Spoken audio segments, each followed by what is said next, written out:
Сәлем достар, қалдарыңыз қалай? Бүгінгі біздің тақырыбымыз 3 айдан асқан балалар аунамай жатса, үй жағдайында қалай жасау керек? Яғни баланы қалай аунатамыз, я? Үйде отырған аналар менен қайталасаңыздар болады. Ал кеттік, мына жерде үлкен бала. Ал ол үшін мына қолымызбен, мына аяғын, я, кішкентай баланың осылайынан ұстаймыз. Мына жағында осылайынан әкеліп қолмаған бер. Осылай ұстаймыз, бірақ бұны кішкене қаттырақ ұстайсыз, қолын шығарып алмаймыз. Баланы 1, 2, міне бала. 3, 4, 5, 6, 7, 8. Бұл не себепті бұлайнан айналдырып аунап жатыр?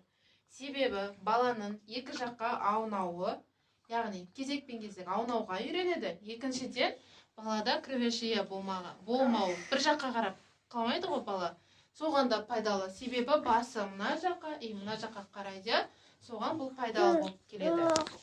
Және де достар, егер жәнеге аунау үшін солайынан үйретеміз, және де мынандай үйде жасауыңызға болады.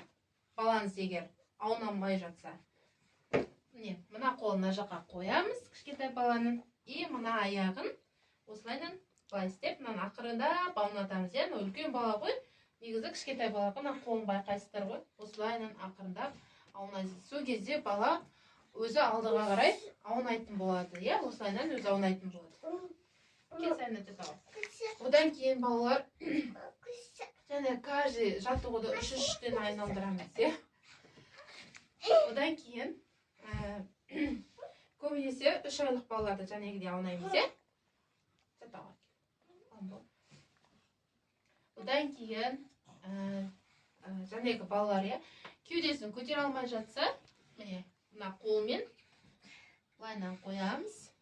Осылайынан қойып, осылай ұстаймыз да, осылайынан 1, 2, мына басының кеудесін қозғалмайыз осылай. 3, 4, 5, 6, 7, 8 рет осылайынан басын қозғалтамыз. Сонда бала басын, кеудесін көтеретін болады.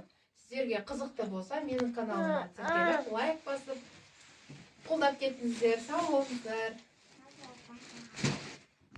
Сәлем достар, қалдарыңыз қалай? Бүгін біздің каналымызда үй жағдайында жасалатын баланың арқасын тік ұстауға үйретуге арналған бірнеше жаттығуларды көрсететін боламыз. Ол үшін балалар осылайынан отырамыз, және бұны қыз-келіншектерге жасауға болады. Үй жағдайында кез келген арқаға осындай ұзын ағаш немесе үйде қандай оқтау болса да арналған массажын жасауға болады. Қолымызды осылайынан қоямыз арқамызға. Одан кейін 1, 2, 3, 4, әрқайсысын 8 реттен немесе 4 реттен жасауымызға болады. Бұл не үшін жасалады деген сіздерде сұрақ туындаса, бұл біздің омыртқамызды, арқамызды, иығымызды түзеуге арналады. Жалпы достар, сіздің егер балаңыз күнделікті үйде арқасы бүкірейіп отыратын болса, осы жаттығуды қайталасаңыз болады. Ең алдымен осылайынан жәнегідей арқамызға осындай массажный немесе массажға арналған оқтаулар болады, соларды пайдалануымызға болады. Егер сіздің осы каналым сізге ұнаса, подписать кнопкасын басып, мені қолдап отырыңыздар. Мен сіздерді күтемін. Рахмет, сау болыңыздар.